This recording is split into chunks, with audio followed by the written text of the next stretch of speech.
Technically, all of you could have squeezed into Harry's van, and Baxter unlocked his car with a beep. After confirming the location you were going to, he followed behind in his own vehicle. Once you arrived, you waited near the front of the craft store. Baxter must have gone stuck in a light since it took another few minutes for him to show up. He gave a jaunty wave and speed walked over. Hello. Hello, I see we've gone here safely. Pleasantries were had, and the gang pressed onward. Miranda broke away from the group with a clear mission in mind. She rode an orange cart enthusiastically. Now you're ready to go. Baxter grinned to in return, but gave the line of carts a glance. Oh, we should get another. One cart likely won't be enough. Agreed. Good call. You shrugged your shoulders and fetched the second cart. Every single candidate was the same faded sun plastic. Oh my god. Every single candidate was the same sun faded plastic. You took the nearest option. Excellent. Let's proceed.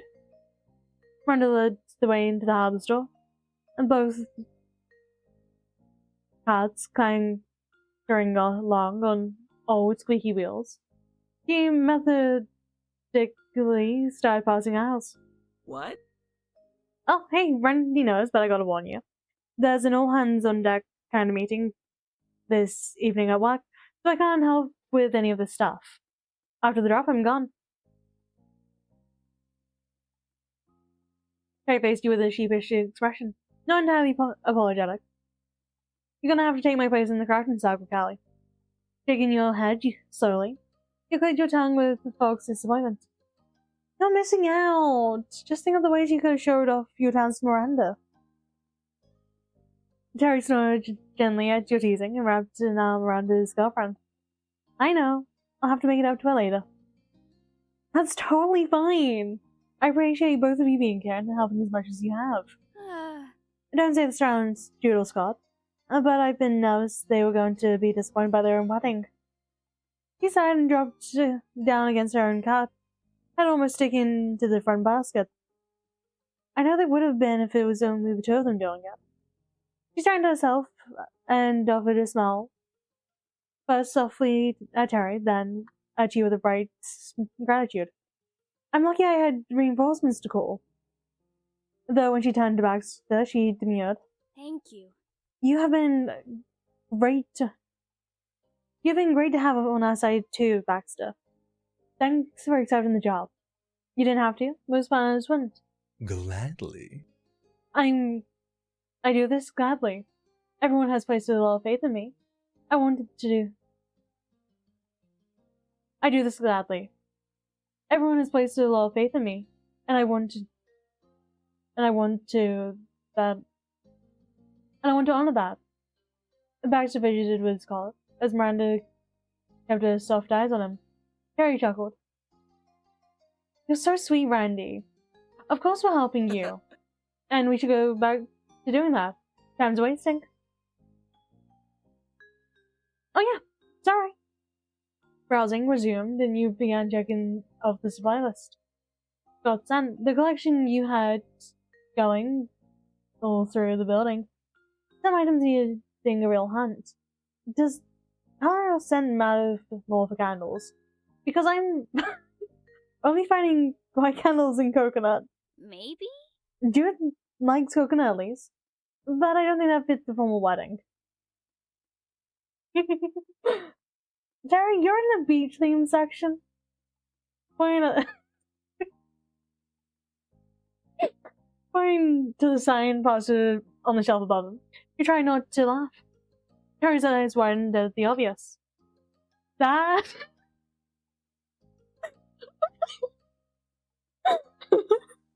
that explains the sea breeze and pineapple options. I didn't notice either. Let's move down. Baxter nodded approvingly. Along the way, you spotted a floral section and a subsection too. Was summer really that different from beach? Maybe in other places, in Cali, that weren't the same. But since white candles were the proper variety was secured, the supply team moved forward on to the next items.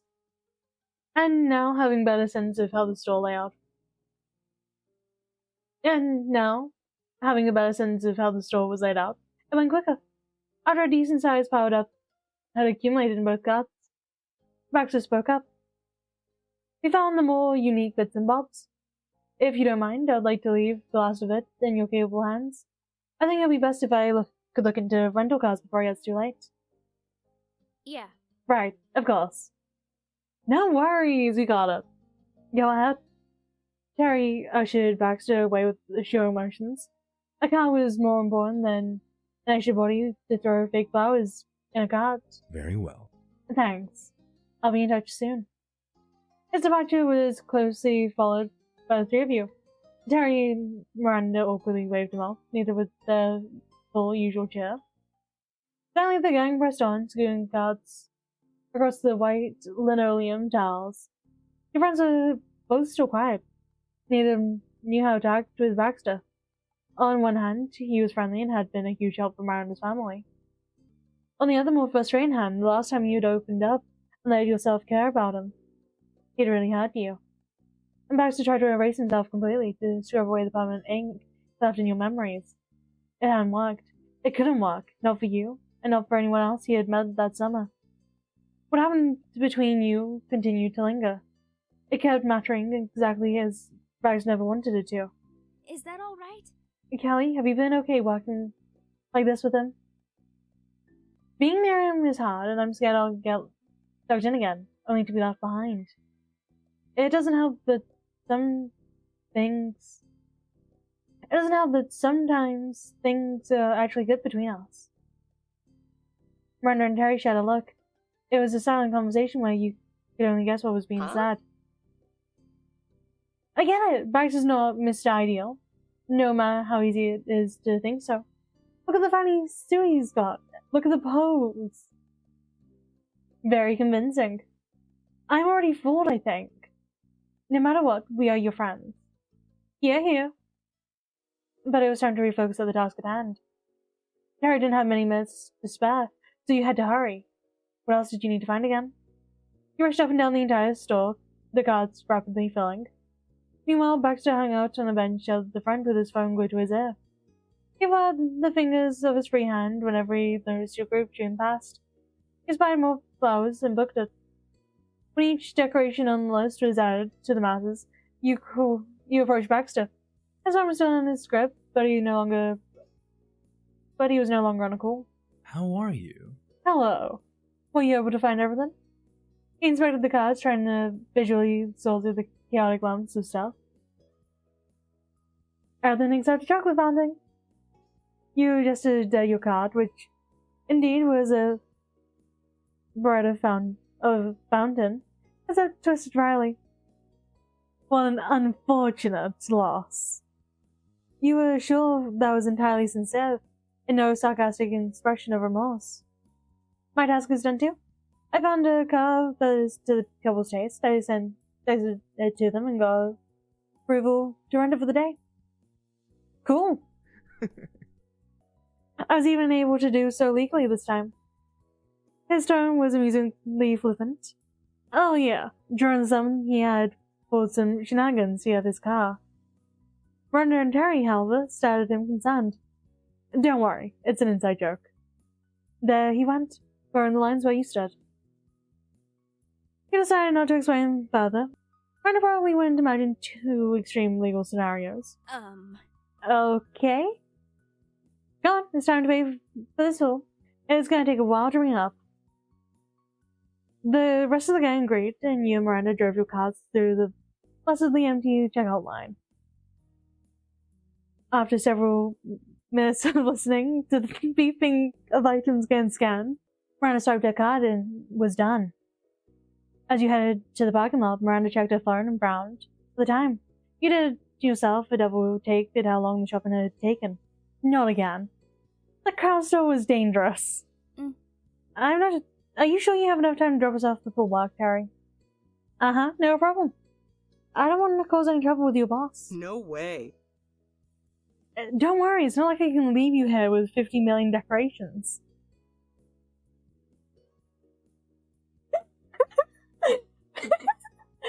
Someone have to be strapped to the bed.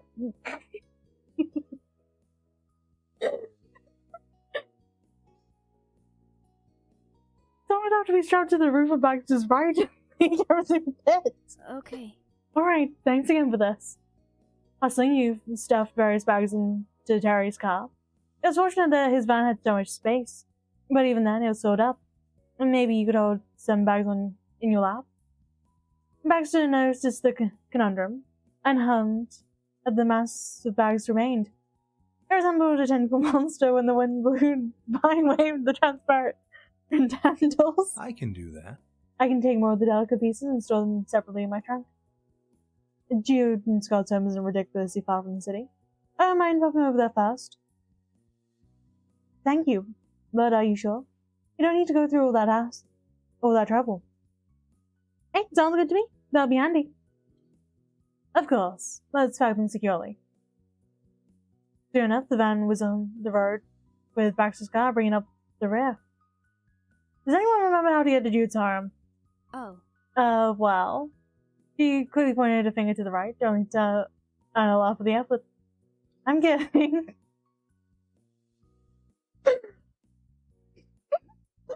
But when did we find if we got lost?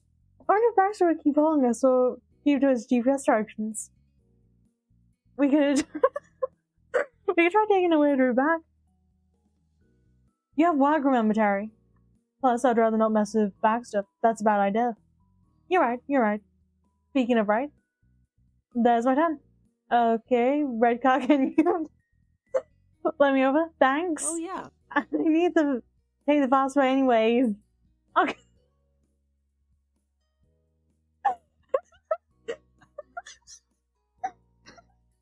And that's the reason why I want to drive. Oh, come on, you know how to drive. Terry drove the rest of the way to home base with the occasional commentary on his there's of other drivers on the road. He noticed the vacancy of license plates that made him wonder about the person behind the wheel. Miranda chimed in with creative theories. Usually that was a secret code. The conversation flowed enjoyably easy between the two. Then you had arrived. Baxter parked behind Terry's van. You nodded at him on your way to open the back of the car. Terry grabbed a bag and another. Miranda put a bag on each finger, including her pinky, not to be outdone. And Terry threaded his arms through metal plastic handles. Well, it wasn't like you or Baxter could carry a reasonable amount of bags. Everyone loaded up. Miranda led the coordinate shuffle to the door. Awkwardly bumped with awkwardly bumped the doorbell with an elbow. Just kick the front door. There was the muffled like ding dong of the bell. And then footsteps. A moment later, Jude opened. Your group, early laden with plastic shopping bags splashed with silky petals, must have been a sight. Come on in. He scooted to the side to let everyone through. You maneuvered your bulky hoard carefully so it didn't bash into anything. Unfortunately, Terry got a call on the door handle. Oh. Whoops. Jude dived closer to untangle the bag. Terry shrugged with effort and slowly inched forward until he was completely inside. Is that everything? Nope. On it. I'm gonna go get some. He sidestepped around Terry and dodged Baxter to get outside. That was when you noticed Scott trying to usher everyone into the living room. At this point, your arms were regretting taking quite so many bags. Surreptitiously, you began eyeing any light stuff just so you could deposit them. The place was neater than before. The table had been completely cleared off and the floor had been vacuumed. Jude and Scott hadn't completely committed to taking a break.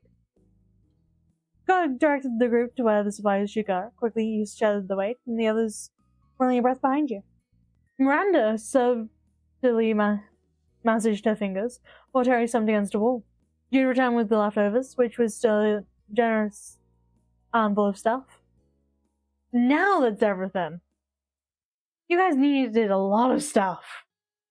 He wiped his brow dramatically, as if coming from a car had been back-breaking labor. It would have been more of a joke if he wasn't actually breathing hard from carrying so much. Yep. Jude did not humor Terry's act and added his armful of bags to the pile. The two cardfolds took a lot of space. Terry surveyed the scene, mentally checking things off, and nodded with approval. I'll leave this in your capable hands. Thanks. Bye, Terry. Thanks for doing this. Yeah, you're good, dude. Forget it. I'll never let Randy down, or you two also. Oh, so we'll get let down. Miranda brightened her ever-chivalrous boyfriend. Good luck, Terry. I probably read the last one wrong. See you later. See you later. He saluted the team and bounded outside, the door slamming shut behind him on a chorus of goodbyes. In the wake of Terry's big exit, Miranda flipped onto the couch with a sigh. Jude immediately raised an eyebrow. Something happened, Randy? You know to us if something is wrong. Nothing, and you're busy. Scott looked at her, face creased with worry, but her expression didn't change. His gaze drifted over to you. He was sending a please help me signals. Despite his silent plea for insight, there was none to give him. You had no idea what was wrong, and was perhaps even more confused than he was. Miranda seemed fine shopping. She was just joking in the car. But suddenly she was deflated, and dropped what you had noticed to be an exaggerated smile. You dashed Scott's hope by puffing up your cheeks. You were lost together. Miranda was the only one who knew why Miranda was upset. He had approached his little sister, tapped her shin with his foot. He pulled her legs up onto the couch, falling into a bowl. So he sat down heavily beside her and waited for her to get comfortable. Slowly, hesitantly, he began to speak. I just feel bad that Terry does so much for me and my family. He's a lot older than I am. He's amazing and can jump into anything. Terry's always been the one to take initiative ever since we met.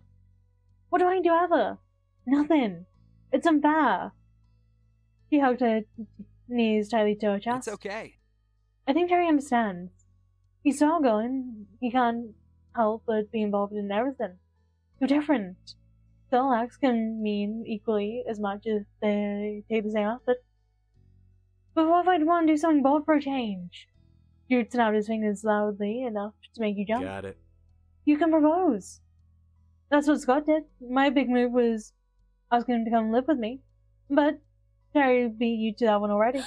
What?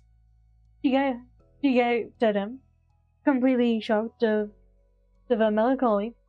Scott, however, was all in agreement. What happened if it happened at a wedding? That'd be a perfect place for a daring engagement. Yeah. That could work. I see. Wedding proposals are traditionally frowned upon. You both are quite gracious to suggest it. Baxter's tone was so casual, if anticipatory.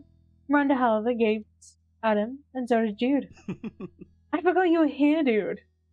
Oh, forgive me for the surprise interruption. Randy flushed with embarrassment and straightened her posture until she sat up properly.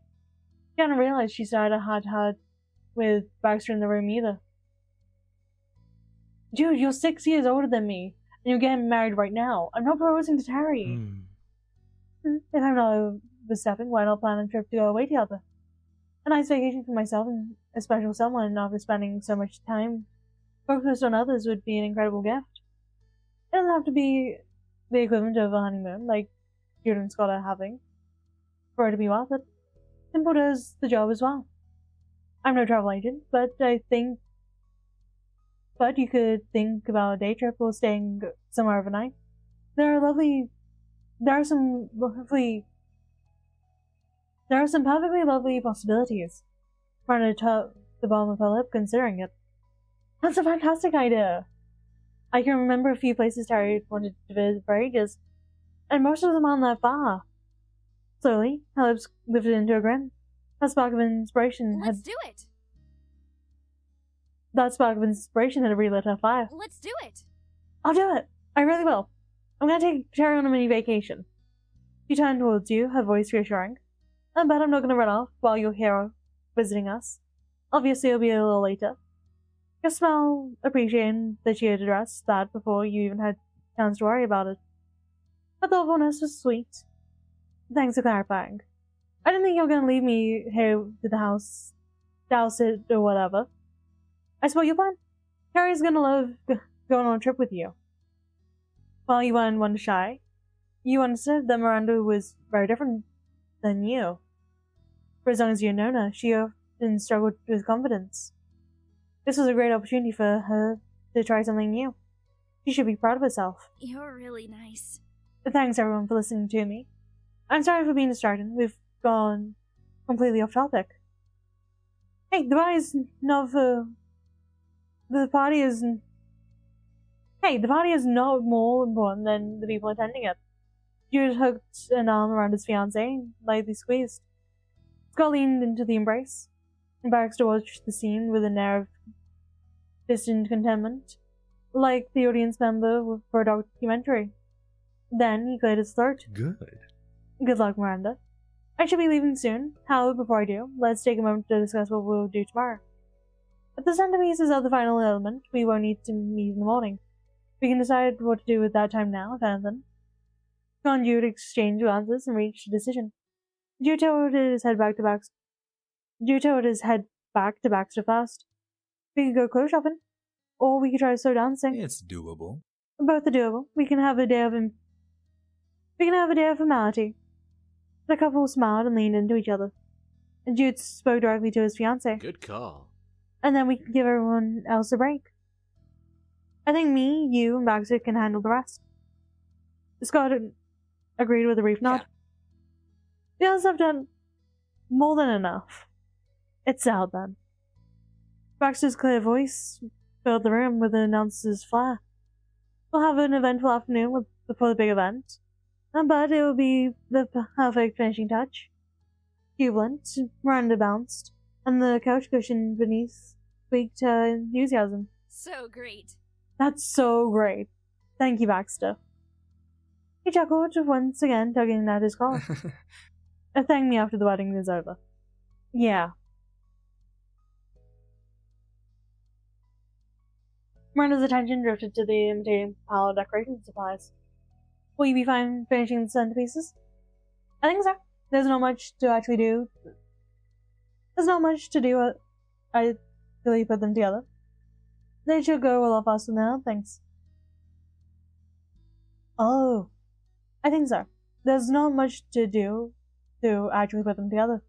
It should go a lot faster than other things. That is good to hear. Goodbye for today. Well, now, if you'll excuse me, I won't hold up your process. I'll see you tomorrow. Jude and Scott especially. But I do hope the entire committee will be there for the last meeting that night. Wait. Baxter stopped and focused on Scott. For the special last meeting, why don't we have it there, instead of the office? Yeah, it's not like it'll be your first time coming over. You're already here today, giving advice. You're too kind. Inviting me into your home. You're too kind. He wasn't able to answer right away. His brain was probably weighing the pros and cons, thinking of the potential ways that his choice could explode in his face. This matter was far more important than frozen desserts. Well, I would be glad to accept your hospitality. Done. Alright. Okay. Then we'll be here tomorrow night? Yes. Goodbye, everyone. Alright, good evening, everyone. Bye! I'll see you out. You will? Quite the proper host? Yes, I am. He reached forward and opened the door for him. Exactly like a proper host. Baxter went through with an appreciative nod. But he didn't expect you to follow. He led him out to the end of the driveway and to the opposite side of the street where his car was parked. The politeness in his smile began to crack. He kept glancing your way, wondering where in this short trip you were planning on leaving him. You want to enjoy yourself, but each time he caught your eye, you felt compelled to continue. You didn't stop until you were standing at the nose of a shiny car. Thank you for escorting me the whole way. It was no trouble at all. You stood there silently for a few more seconds. His features tensed as he robotically took out the keys of his pocket. Baxter unlocked the car and opened the door. He didn't get inside. He kept looking at you. His mouth twisted awkwardly. Alright. Be safe. You had no response and remained rooted in place. Baxter's gaze flickered between you and the car. Could you please move straight? I wouldn't want to hit you when I pull out. Fine. I can do that. You stopped on the sidewalk. He was excited to go back to the house and ditch him. Hopping onto the curb, you bounced on the edge so you could watch him leave. Baxter's jaw dropped in disbelief. Are you sure?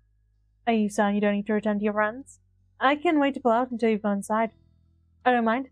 Nah, I'm fine right here. You can go first. Baxter's posture straightened under your unyielding gaze. He folded his arms defensively. What's wrong? Everything's fine, Callie. He was pretending that he was ever gonna leave with you watching. Now that you were simply at a standstill. Alright, spill. There's no reason to keep hanging around. Finally, he smiled again, since the jig was up. He wasn't gonna feel sorry for it. To be honest, Honestly, it wasn't my intention to leave in the first place. I wanted to get some ice cream. From an ice cream truck, is what I mean. Eye contact flew from his lips in a second. His initial response hit his own ears. When I dropped you off here yesterday, I meant that this was the general area it covered. I checked online to confirm that it was the case, and it had the same route. The longer he spoke, the more he squared his shoulders, as if he needed to reassure himself that he was still a mature adult to counterbalance his desire for ice cream. so Since I was already here, I don't see any reason I can patronize the truck again. So, that is why I'm in no rush. Please, don't let me hold you up. I'm sure you're eager to rejoin the others.